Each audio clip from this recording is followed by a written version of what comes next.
श्री व्यंकटेश संगीत विद्यालयातर्फे दिनांक 6 आणि 7 जानेवारी रोजी संगीत महोत्सवाचं आयोजन करण्यात आलं आहे।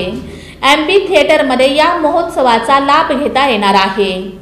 सोलापूरच्या संगीत विश्वात गेली 7 दशकापासून कार्यरत असलेल्या श्री व्यंकटेश संगीत विद्यालयाचा 2 दिवसीय संगीत महोत्सव येत्या शनिवारी म्हणजे 6 जानेवारी व रविवारी म्हणजे 7 जानेवारी रोजी आयोजित करण्यात आला आहे। यंदाचा हा 30वा संगीत महोत्सव आहे।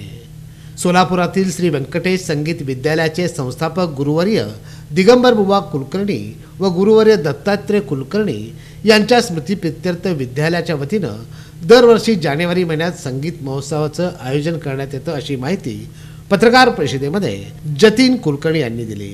सोलापूरच्या संगीत विश्वविद्यालयात गेली 7 दशकापासून कार्यरत असलेल्या व अनेक नामवंत गायक व वादक तयार करण्यात मोलाचे योगदान दिलेल्या श्री व्यंकटेश संगीत विद्यालयाच्या 2 दिवसीय संगीत महोत्सवाचे येत्या शनिवारी 6 व रविवारी 7 रोजी आयोजित करण्यात आलेला आहे। यंदाचा हा 30वा संगीत महोत्सव असून या महोत्सवात कलकत्त्यातील आंतरराष्ट्रीय कीर्तीचे सतारवादक हजारा सप्तर्षी यांचे सतारवादन व पुणे येथील ख्यातनाम गायिका यशस्विनी सरपोतदार यांच्या गायनाची मेजवानी सोलापूरच्या रसिकांना मिळणार आहे। या पत्रकार परिषदेस जतीन कुलकर्णी, पौर्णिमा शिवपूजे, अस्मिता दुलंगे, दत्ता मोकाशे यांची प्रमुख उपस्थिती होती।